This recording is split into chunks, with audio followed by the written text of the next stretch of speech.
चलें जी। कल की जो क्लास थी वो PU13 पे थी और हमने कल तक क्या क्या डिस्कस किया था मैं वो थोड़ा सा डिस्क्राइब कर देता हूँ, रिपीट कर देता हूँ आपको दोबारा से। PU13 में हमने यहाँ पे मैं एस्टिमेटिक पे आता हूँ। हमने डी सीन देखा था। अगर डी सीन नहीं बन रहा, क्यों नहीं बन रहा, तो आपने इन डायोड को चेक करना है। अगर डी सीन बनने के बाद इसने यहाँ पे आउटपुट पे देना है हमें एक LDO। VDDP तकरीबन 6 वोल्ट 5 वोल्ट के अराउंड ही होंगे। फर्स्ट इनपुट मिला और फर्स्ट आउटपुट निकल गया। सेकंड इसे इनपुट मिलेगा AC इन मिलेगा, जिससे चार्जिंग IC ये शनाख्त करेगा कि हाँ मुझे चार्जर लग गया। देखें अगर AC इन आपका नहीं मिल रहा, वी इन सेक्शन ओके है, सब कुछ ओके है, लेकिन फिर भी लैपटॉप आपका अडाप्टर से ऑन नहीं होगा, तो ये पिन नंबर 2 है जी AC इन। तो AC इन कैसे मिल रहा है, कहाँ से मिल रहा है, ये हमें देखना पड़ेगा। ये मिल रहा है यहाँ पे +SD_इन।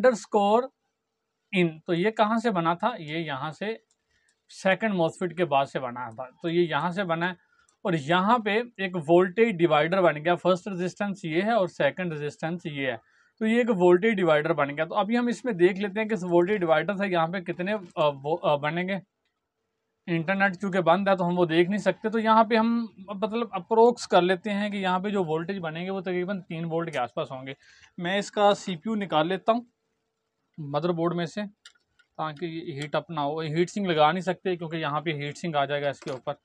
तो चलें, मैंने ये लगा दिया। और पिन नंबर 2 को अभी मैं चेक करता हूँ कि यहाँ पे AC इन कितने मिले हैं। तो पिन नंबर कौन सी थी, ये 2 थी, ये है 1, ये एरो मार्क है, और ये पिन नंबर 2। अब देखें 2.6 मिली है, मतलब 3 वोल्ट के आसपास ये होती है बेसिकली। तो ये पता चलेगा इसको कैलकुलेट करने के बाद कि यहाँ पे जो वोल्टेज हैं, मतलब एस्टिमेटिक पे जो दिखाया उसके मुताबिक ये ठीक है कि नहीं है। AC डिटेक्ट पे तो 2.6 ही होते हैं। चलो मैं ये मान लेता हूँ कि ये ठीक है क्योंकि अडाप्टर से ऑन भी हो रहा है, लेकिन फिर भी हमें श्योर करना पड़ता है कि यहाँ पे कितने वोल्टेज बनेंगे। तो ये सेकंड इसकी इनपुट यहाँ से मिल गई है कि AC इन जो है वो लग गया। अब इसके बाद ये बेसिकली पिन नंबर 13 से ये आउटपुट में देगा। अब इसका पिन का नाम भी चेंज हो सकता है, AC इन की जगह पे AC डिटेक्ट हो सकता है, तो वो अपने कंफ्यूज नहीं होना, वो लेटेस्ट बोर्डों में कुछ इस तरह से ही आएगा। अब AC ओके, ये बेसिकली हम ये बोलते हैं कि ये जनरेट करेगा, लेकिन ये जनरेट नहीं यहाँ से होते, ये बेसिकली यहाँ पे भी इनपुट में ही मिलते हैं। ये एक मोसफेट इसके अंदर लगा होता है। अगर किसी किस्म की गड़बड़ हो तो मोसफेट एक्टिव होकर AC ओके के जो वोल्टेज है वो ग्राउंड कर देता है। तो यहाँ पे हमें 3 वोल्ट के आसपास मिलने चाहिए। और यहाँ पे एक चीज़ और आप देखें, यहाँ पे AC ओके है। अगर यहाँ पे हैश होगा तो इसका मतलब है कि यहाँ पे वोल्टेज 0 होने चाहिए। 0 होंगे तभी ये ओके होगा। AC ओके अगर साथ हैश होगा, हैश नहीं है तो यहाँ पे अप्रोक्स 3 वोल्ट तो होने चाहिए। तो पिन नंबर 13 है, तो अभी हम पिन नंबर 13 पे चेक करते हैं कि यहाँ पे AC ओके मिल रहे हैं कि नहीं मिल रहे हैं। तो ये 7 है, 1 2 3 4 5 6 7 7 8 9 10 11 12 और ये वाली पिन है 13। ये है तकरीबन 3.2 वोल्ट। पिन नंबर 13 पे 3.2 वोल्ट आ रहे हैं। तो अब इसका ये हरगिज़ मतलब नहीं है कि यहाँ पे AC ओके आ गया तो इसका मतलब है AC ओके। हमें इसे मज़ीद ट्रैक करना पड़ेगा। मज़ीद ट्रैक इसे आयो तक करेंगे कि आयो तक ये इसके वैलिड वोल्टेज बन रहे हैं कि नहीं बन रहे, वहाँ तक ये पहुँच रहे हैं कि नहीं पहुँच रहे। तो उसके बाद हमें ये कंफर्म होगा कि हाँ ये सेक्शन ठीक है, यहीं भी हम इसे नहीं छोड़ सकते। अगर नो पावर की प्रॉब्लम है तो फिर AC ओके को हम लेके चलेंगे आयो तक। अच्छा जी, हम इसके मज़ीद यहाँ पे देख लेते हैं कि हमें यहाँ पे क्या और कैसे क्या चेक करना है। यहाँ पे VDDP है, ये 5 वोल्ट, VDD SM बस ये 5 वोल्ट है, ठीक है। ये हमें चेक करना है पिन नंबर 11 पे, नज़र आ रहा है ना इसमें, पिन नंबर 11 पे। और इसके अलावा क्लॉक और डाटा है पिन नंबर 9 और 10 पे 3.3 वोल्ट आएंगे यहाँ पे क्लॉक और डाटा पे। अगर आपने यहाँ पे चेक नहीं करने तो आप इस पर भी चेक कर सकते हैं, इसमें सॉरी बैटरी के कनेक्टर के ऊपर भी। और उसके बाद रेफरेंस के वोल्टेज आपने चेक करना है, ये 1-2 वोल्ट के आसपास होंगे। ये चीज़ें यहाँ आपने चार्जिंग IC में चेक करनी है। ये बेसिकली आपको अभी बहुत मुख्तसर था, मैं भी करवा के दिखा रहा हूँ ताकि आप आहिस्ता आहिस्ता इस ट्रैक पे आना स्टार्ट हो जाएं। हम एकदम से लेके यहाँ पे नहीं, वरना आप उलझ जाएंगे, आप परेशान हो जाएंगे, इरिटेट हो जाएंगे। तो चलें मैं अभी एक बोर्ड चेंज करता हूँ, और बोर्ड चेंज करने के बाद जिसका मेरे पास एस्टिमेट, वो अपना लेटेस्ट बोर्ड पकड़ाओ यार, जिसका मेरे पास एस्टिमेटिक भी नहीं है। अब हम उसका वीन सेक्शन देखेंगे कि वो कौन सा है, उसको हम कैसे ट्रैक करेंगे। ओके, हम उसको कैसे ट्रैक करेंगे। फिर उसके बाद हम नेक्स्ट देखेंगे ये छोटे छोटे कंपोनेंट लगे होते हैं इनको भी चेक करना साथ साथ स्टार्ट करेंगे और क्या करना है कैसे करना है वो करके। चलो भाई लाओ बोर्ड दें ज़रा मुझे।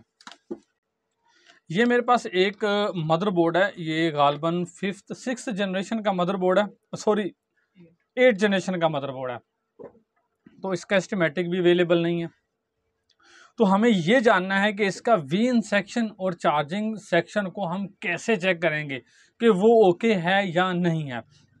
तो इसके लिए सबसे पहले मैं यहाँ डीसी जैक पे चला जाता हूँ। यहाँ पे देखें ये मेरे पास आ गया डीसी जैक।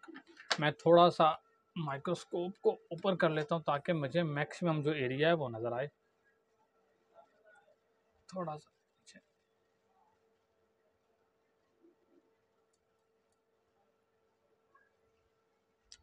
तो ये आ गया है मेरे पास एक डीसी जैक। तो डीसी जैक को मैं यहाँ से जो इसका पॉजिटिव पिन है, अब मेरे पास अगर आप देखें यहाँ पे तो 1 2 और 3 यहाँ पे देखें ये मोसफिट है, डीसी जैक के बिल्कुल पास ये मोसफिट है, उसके बाद यहाँ पे एक रजिस्टर्स लगा हुआ है, उसके बाद ये मोसफिट है और उसके बाद ये CLR है और उसके बाद एक ये मोसफिट है। तो अपने एक्सपीरियंस की बेस पे मैं ये चीज़ कह सकता हूँ कि ये वीन का फर्स्ट मोसफिट है, ये वीन का सेकंड मोसफिट है और ये इसका CLR है और ये इसका डिस्चार्जिंग मोसफिट है। ओके, बैटरी को डिस्चार्ज करने वाला मोसफिट है। तो मुझे अभी ये चीज़ें प्रूव भी करनी है कि ये कैसे हैं। तो सबसे पहले तो मैं डीसी जैक से लूँगा, डीसी जैक की पॉजिटिव पिन। तो डीसी जैक की पॉजिटिव पिन मुझे यहाँ से एक छोटी सी पिन नज़र आ रही है डीसी जैक में, शायद आपको यहाँ पे नज़र ना ही आए। तो यहाँ पे है वो, मैं मल्टीमीटर को कंटिन्यूटी की रेंज में कर लेता हूँ और यहाँ पे मैं चेक करता हूँ बीप आ रही है कि नहीं। देखें यहाँ पे 00 हम दिखा रहा है फर्स्ट मोसफिट के ऊपर, ठीक है। तो इसका मतलब है कि ये फर्स्ट मोसफिट है, ये सेकंड मोसफिट है और ये CLR। सेकंड मोसफिट ये क्यों है, क्योंकि इसके ड्रेन पे आ रही है और इसका जो फर्स्ट मोसफिट के ड्रेन पे पावर आ रही है इनपुट में और ये सोर्स से आउटपुट कर रहा है और सोर्स से आउटपुट करने के बाद सेकंड मोसफिट का जो सोर्स है उस पर आ रही है और फिर ये ड्रेन से आउट कर रहा है। मुझे कैसे ये पता चला, देखें ये जो चारों की चारों पिन्ने हैं ये सारी आपस में कनेक्टेड है, तो ये ड्रेन है। आउटपुट में ये देखें ये जो पिन है ये सेपरेट है, आपको इसकी पीसीबी अलग से नज़र आ रही होगी, इन तीनों की जो पीसीबी इनका कलर सेम है। तो ये सोर्स है और ये जो सोर्स है ये भी आगे सोर्स है, क्योंकि इसका गेट जो है ये अलग से मुझे यहाँ पे नज़र आ रहा है, ठीक है। तो ये यहाँ से ड्रेन में आउटपुट है। अभी हम इसको पावर लगा के चेक करते हैं और फिर देखते हैं, मजीद इसको प्रोसीड करते हैं। इसका मेरे पास एस्टिमेटिक नहीं है। तो यहाँ पे मैंने इसको जो पावर है वो प्लग कर दी है। पावर प्लग करने के बाद मैंने एक जो पिन है वो ग्राउंड से कनेक्ट कर दिया और यहाँ पे मैं इसके इनपुट में वोल्टेज देख रहा हूँ 19 वोल्ट आ गए हैं। ओके डन, 19 वोल्ट आ गए हैं, 19.66 वोल्ट। तो यहाँ पे आउटपुट में 19.66 वोल्ट, मतलब मोसफिट में आउटपुट में दिया। और यहाँ पे मैं इसको चेक करूँगा अभी इसका जो ये है गेट, तो गेट पे अब देखें 25 वोल्ट आ गए हैं। अब इस पे 25 वोल्ट आए हैं तो ये कौन सा मोसफिट है, ये एन चैनल मोसफिट है। जब भी गेट पे अगर 25 वोल्ट आएंगे या 20 वोल्ट से ऊपर आएंगे तो वो एन चैनल का मोसफिट होगा। अब गेट के वोल्टेज चूँकि ज़्यादा हैं तो मुझे ये कंफर्म हो गया कि गेट के जो वोल्टेज हैं वो बिल्कुल ठीक हैं, प्रॉपर आ रहे हैं। यहाँ पे 7 8 9 आते तो मैं समझता कि ये पी चैनल है, और अगर यहाँ पे 24 25 आ रहे हैं तो ये एन चैनल, तो इसका मतलब है इसके वोल्टेज ठीक है। अभी हम सेकंड चलते हैं, मूव करते हैं। तो यहाँ पे सोर्स पे वोल्टेज आ गए आप देखें, और गेट पे वोल्टेज नहीं होंगे, ओ सॉरी इसके गेट पे भी हैं। यहाँ पे भी जो मोसफिट है वो एन चैनल का यूज़ किया गया है। 25 वोल्ट आ रहे हैं तो इसका मतलब है सेकंड मोसफिट भी एन चैनल है। अगर इन दोनों के गेट पे 19 वोल्ट आते तो इसका मतलब था कि कोई ना कोई एक मोसफिट शार्ट है इन दोनों में से, वो आपने उतार के चेक करना था कौन सा शार्ट है, फिर उसमें उसको हमने रिप्लेस करना था। और यहाँ पे देखें आउटपुट में भी आ गए, ये इसका आउटपुट है जो CLR किससे कनेक्टेड है। तो ये देखें ये इसका मतलब आउटपुट है CLR है, यहाँ पे आ गया। तो यहाँ से ये इसका वीन सेक्शन है। अभी मैंने ये बोला था ये डिस्चार्जिंग मोसफिट है, मुझे 100% श्योर नहीं है कि ये डिस्चार्जिंग है या कौन सा है, क्योंकि मेरे पास सिस्टमेटिक नहीं है और मैंने ये बात सिर्फ अपने एक्सपीरियंस की बेस पे बोली है। तो हमें ये श्योर करने के लिए कि ये मतलब है या नहीं डिस्चार्जिंग मोसफिट। डिस्चार्जिंग मोसफिट क्या है, जब हम बैटरी से पावर सॉरी लैपटॉप से अडाप्टर निकाल लेते हैं, जो मोसफिट बैटरी से पावर लेके पूरे मदरबोर्ड में डिस्ट्रीब्यूट करता है वो आपका डिस्चार्जिंग मोसफिट होता है। और जो दो मोसफिट आपने यहाँ पे देखे, ये देखें ज़रा, ये बोर्ड दिखाना, ये जो 2 मॉस्फेट है एस्टिमेटिक पे, ये 2 चार्जिंग मॉस्फेट है, और ये जो ऊपर है यहाँ पे एक मॉस्फेट आएगा रास्ते में, यहाँ कहीं, अभी यहाँ पे नहीं है, यहाँ इस पेज पे नहीं है, तो वो आपका डिस्चार्जिंग मॉस्फेट होगा। तो यहाँ पे मैं आपको दिखा दूँ, यहाँ पे क्या है इसका PQ, सॉरी जूम कर लेते हैं थोड़ा सा, PQ 1304,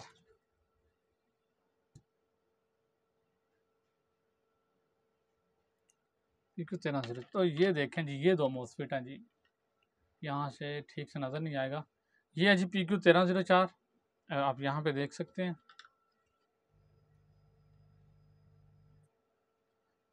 1304 और 1305, ये दोनों चार्जिंग मॉस्फेट हैं, ये डिस्चार्जिंग नहीं है, चार्जिंग मॉस्फेट हो रहा है और डिस्चार्जिंग मॉस्फेट, इनका काम चार्जिंग करना है, ना कि मदरबोर्ड को डिस्चार्ज करवाना है। तो यहाँ पे जो मॉस्फेट था वो मैंने आपको क्या बोला, अभी मुझे डिस्चार्जिंग लग रहा, तो ये कैसे मुझे पता चलेगा डिस्चार्जिंग है? तो इसके लिए मुझे मल्टीमीटर को कंटिन्यूटी की बीप की रेंज में लेके जाना पड़ेगा, और मेरे पास यहाँ पे बैटरी के कनेक्टर हैं, इनमें से मुझे ये ढूंढना है कि इनमें से ग्राउंड वाले कनेक्टर कौन से हैं। एक प्रोब को मैंने ग्राउंड कर दिया, ये ग्राउंड है, और ये 2 फिर पॉजिटिव के हैं, ये 2 ग्राउंड के हैं, ये 2 पॉजिटिव के हैं। तो इनको मैं चेक करूँगा इस मॉस्फेट के, कहाँ गया, सोर्स है, ड्रेन है, सोर्स है, ये देखें यहाँ पे कंटिन्यूटी की बीप आ गई है, तो इसका मतलब है कि ये इसका डिस्चार्जिंग मॉस्फेट है। जब हम चार्जर से, लैपटॉप से चार्जर निकालेंगे तो ये जो मॉस्फेट है ये पावर लेके बैटरी से पूरे मदरबोर्ड में डिस्ट्रीब्यूट करेगा। अब यहाँ पे एक बहुत कॉमन प्रॉब्लम आती है मदरबोर्ड में, वो ये है कि कंप्लेन आती है कि सर जब हम लैपटॉप में बैटरी लगाते हैं तब भी लैपटॉप बिल्कुल ठीक काम करता है, बैटरी को निकाल के जब हम चार्जर लगाते हैं तब भी बिल्कुल ठीक काम करता है, और जब हम बैटरी और चार्जर दोनों एक साथ लगा लेते हैं तो तब हमारा लैपटॉप ऑन नहीं होता, या ऑन हुआ होता है तो दोनों लगने से अचानक ऑफ हो जाता है और ऑन नहीं होता, या फिर बोलेगा कस्टमर ऑफ हो जाता है और चार्जर के अंदर एक लाइट होती है वो लाइट भी ऑफ हो जाती है। तो उसका मतलब ये होता है कि बैटरी के वोल्टेज और चार्जर के वोल्टेज जहाँ पे जाके इकट्ठा होते हैं, जिस कंपोनेंट के ऊपर जाके इकट्ठा होते हैं, वो शॉर्ट हो गया, दोनों वोल्टेज को आपस में मिला देता है, मिक्स कर देता है, और हमारा लैपटॉप ऑफ हो जाता है और दोनों में से किसी चीज़ पे भी काम नहीं करता। तो फिर किसी भी एक चीज़ पे काम करेगा, तो उस सूरत में हमारा ये डिस्चार्जिंग मॉस्फेट जो है ये शॉर्ट होता है मोस्टली।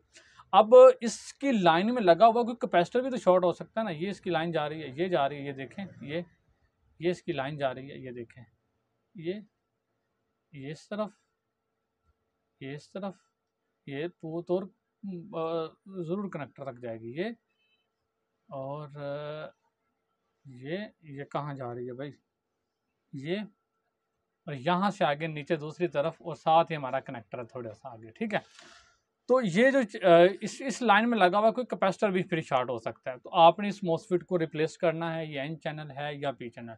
अगर मॉस्फेट रिप्लेस करने से फिर आपका प्रॉब्लम हल नहीं होता तो फिर आपने गेट के वोल्टेज कंट्रोल करने हैं, मॉस्फेट को गेट जो है वो कट कर देना है यहाँ से। अगर आपका मॉस्फेट चेंज करने से भी प्रॉब्लम हल नहीं है, गेट को कट कर देना है, फिर गेट को सीधा आपने वीन सेक्शन से फर्स्ट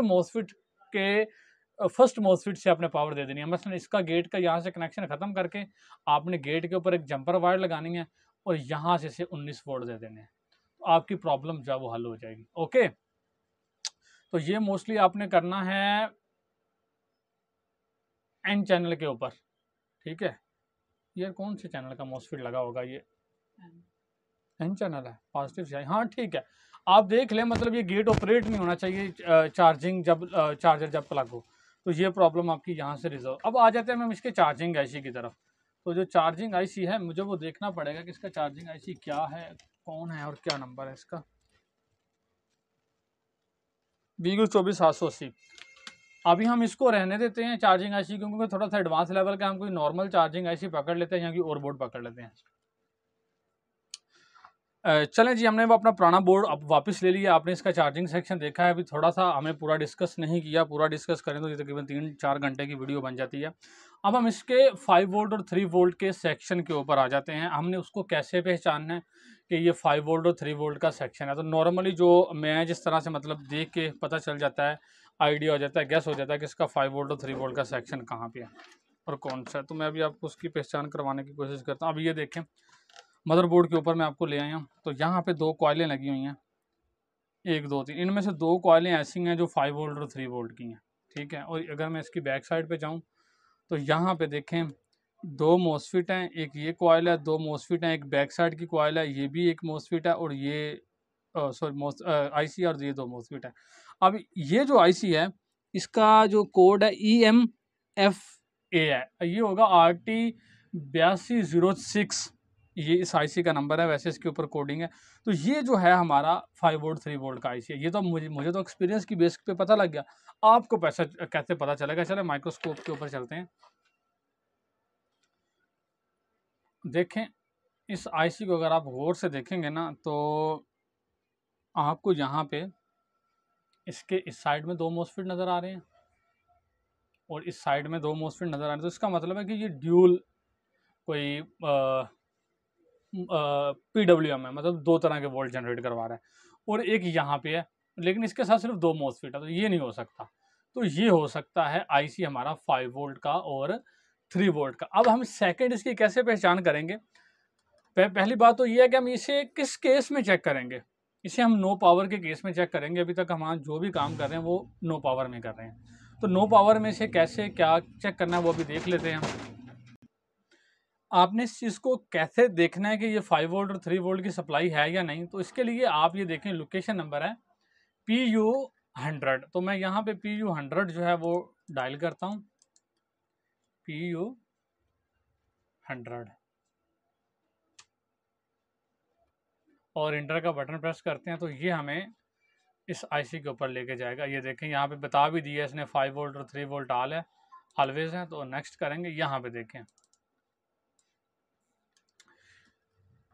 2 मोसफिट इस तरफ लगे हुए हैं तो 5 वोल्ट ऑलवेज है, और 2 मोसफिट इस तरफ है, 3 वोल्ट ऑलवेज है। तो इसका मतलब ये है कि ये 5 वोल्ट और 3 वोल्ट का आईसी है। हमें इसे चेक करना है नो पावर में। मैं भी इसे चेक करूँगा इसकी तरतीब के साथ। तो इसे हमें किस तरह से चेक करना है, कौन सी तरतीब है, पहले कौन सी पिन चेक करनी है, बाद में कौन सी पिन चेक करनी है, तो अभी हम वो देखेंगे।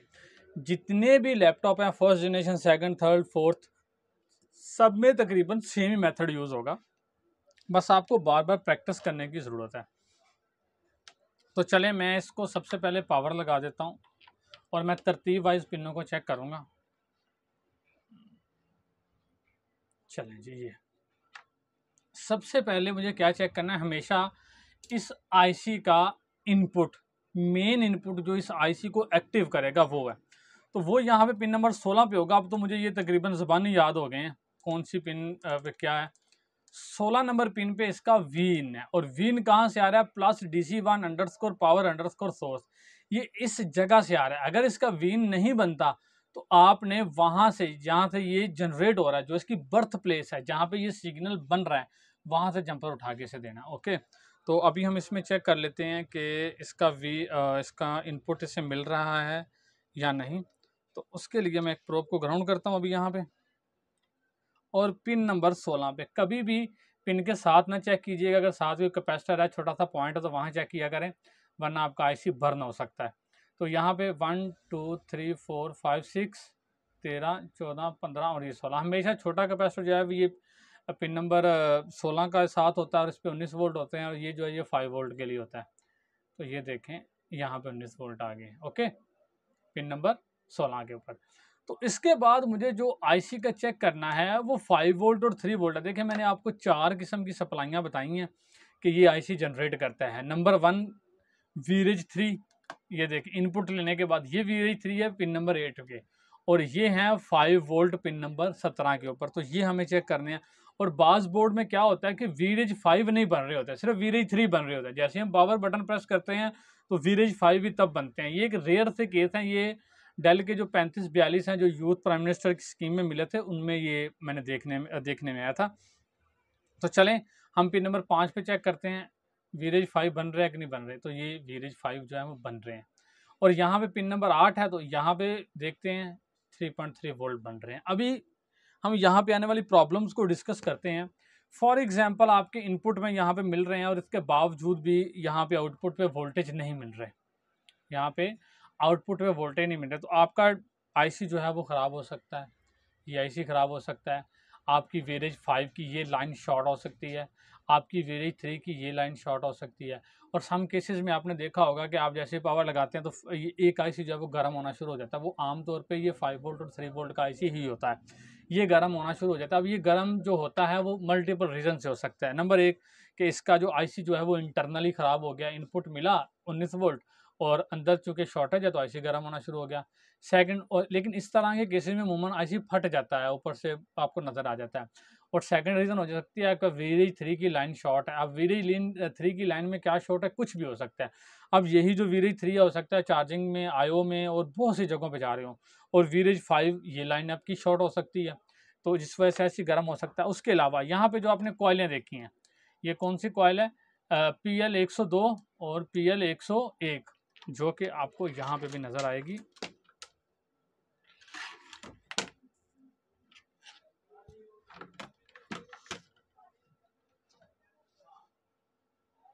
ये PL 102 और PL 101, इन दोनों में से कोई भी एक कॉइल जो है वो ग्राउंड के साथ शॉर्ट हो सकती है, जिस वजह से आपका आईसी आउटपुट में कुछ नहीं देता या फिर आईसी जो है वो गर्म होता है। ठीक है, तो अभी अभी क्या है कि इस तरह की शॉर्टेज को हम कैसे रिमूव करेंगे वो देख लेते हैं। देखें, इसमें हमने ये तो जान लिया जो मैक्सिमम वोल्टेज जो आउटपुट में देता है वो 3 वोल्ट, इनपुट में ये 19 वोल्ट रहेगा और बैटरी के होते हुए ये 9, 10, 11 वोल्ट लेता है बैटरी के जो वोल्टेज होते हैं, क्योंकि बैटरी जब डाउन होती है तो फुल डाउन होते हैं 9 वोल्ट पे आ जाती है, और जब फुल चार्ज होती है 12, 12 पॉइंट समथिंग वोल्ट होते हैं, 6। अच्छा जी, तो यहाँ पे 5 वोल्ट है, यहाँ पे 3 वोल्ट है, और जो कॉइल है वो भी एक 5 वोल्ट की एक 3 वोल्ट की। आपने क्या करना है कि पावर उतार देनी है, डीसी पावर सप्लाई पे आपने 5 वोल्ट 3 वोल्ट सेलेक्ट कर देने हैं, तो वहाँ यहाँ पे इंजेक्ट करने हैं। अगर यहाँ पे शॉर्ट हुआ तो आपको डीसी पावर सप्लाई से दिख जाएगा, उसके जो अम्पेयर हैं वो हाई हो जाएंगे, वोल्टेज डाउन हो जाएंगे और कोई ना कोई कंपोनेंट हीट अप होना शुरू हो जाएगा पूरे मदरबोर्ड में, आपने वो उतार देना है। अगर यहाँ पे नहीं होता तो वीरेज 3 पे देख लें, यहाँ पे भी नहीं होता तो इन कॉइलों में से जो आपको यहाँ पे दिखी थी PL 102 और PL 101, यहाँ पे आप वो वोल्ट इंजेक्ट करके देख सकते हैं। इनमें से भी कोई एक कॉइल शॉर्ट हो सकती है, जो भी चीज़ शॉर्ट है वो गर्म होगी, आप उसे रिमूव करें, रिप्लेस करें, जो भी है वट एवर वो करें। तो ये तो तरीका था इसकी पहचान का और इसमें इनपुट चेक करने का। वीरेज ये 2 तरह के इनपुट हैं, तो हमने फर्स्ट इनपुट चेक कर लिया। अब सेकेंड इनपुट है वो सबसे मेन है, तो वो अब हम चेक करेंगे। वो जो सेकेंड आउटपुट वो हमें कहाँ पे मिलेगा, कॉइलों के ऊपर मिलेगा। तो अभी हम वो देख लेते हैं यहाँ पे।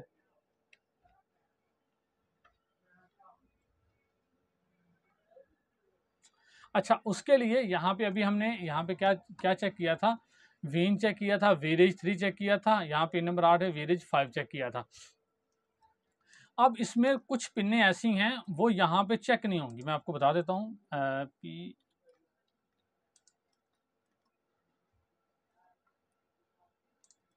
Pin number V out, sorry ये फीडबैक के लिए मैं भी देख लेता हूँ।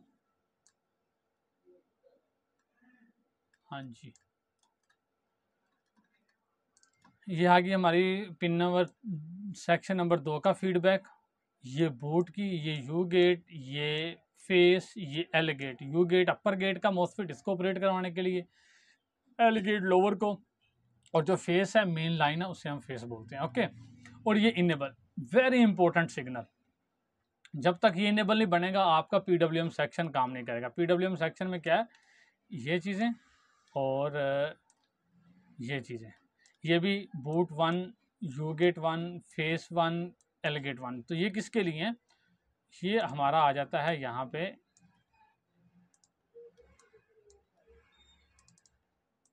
इस साइड के मॉसफेट को ऑपरेट करवाने के लिए। अब हमें यहाँ पे रिक्वायरमेंट जो है वो कौन सी हैं और चेक क्या करना है हमें। ठीक है, तो यहाँ पे हमें चेक करना है इनेबल, इंटरप्ट 1, इंटरप्ट 2, रेफरेंस पे 1, 2, 3 वोल्ट आएंगे, 2 वोल्ट के आसपास। इंटरप्ट 1 और इंटरप्ट 2 के ऊपर ये मैंने क्लास में जो मेन क्लास है उसमें मैंने डिस्कस किया है पूरी डिटेल के साथ, या वहाँ से देख सकते हैं।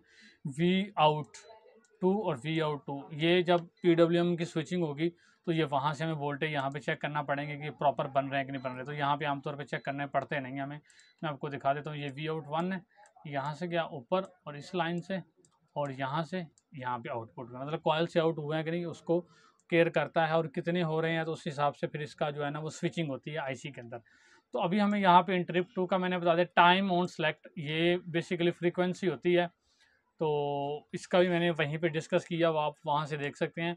यहाँ पे हमने जो चेक करना है वो है इनेबल। इनेबल जब तक ये इनेबल नहीं आएगा, ये इनेबल नहीं आएगा तब तक आप स्विचिंग एक्टिव, जब तक स्विचिंग एक्टिव नहीं होगी, यहाँ पे PL12 पे और यहाँ पे PL101 के ऊपर वोल्टेज नहीं मिलेंगे। अब ये दो तरह से हमें मिल सकती है इनपुट। इन नंबर 1 तो ये हमें आईओ से मिल सकती है, ये जो इनेबल का आईओ से मिल सकता है, ये डायरेक्ट पावर सोर्स से मिल सकता है, जहाँ से मिल सकता है, लेकिन ये अल्टीमेट 3 वोल्ट के आसपास मिलेगा। तो हम पिन नंबर 13 पे भी हम चेक कर लेते हैं, और ये है पिन नंबर हमारी 13।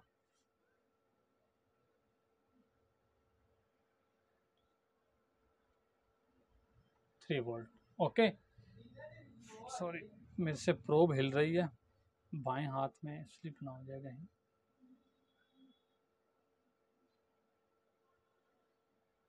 10 वोल्ट, 13 वोल्ट, 9 वोल्ट में भी यहाँ पे इतनी हो, क्योंकि ये डायरेक्ट पावर सोर्स से आ रही है यहाँ पे। तो अभी मुझे इसको प्रूव नहीं करने बैठूंगा मैं, क्योंकि मुझे ये श्योर नहीं है, लेकिन यहाँ पे आमतौर पे मैंने तकरीबन 3 वोल्ट देंगे। पिन नंबर 13 ही है ना, 1 2 3 4 5 6, जी बिल्कुल ये 13 नंबर पे नहीं है, यहाँ पे 10 वोल्ट आ रहे हैं। खैर, लेकिन आमतौर पे मैंने यहाँ पे 3 वोल्ट ही देखे हैं। तो यहाँ पे 13 आ रहे हैं, 16 आ रहे हैं, बढ़ रहे हैं, कम हो रहे हैं, क्या मसला है ये। मैं पावर उतार के दोबारा लगा लेता हूँ इसे।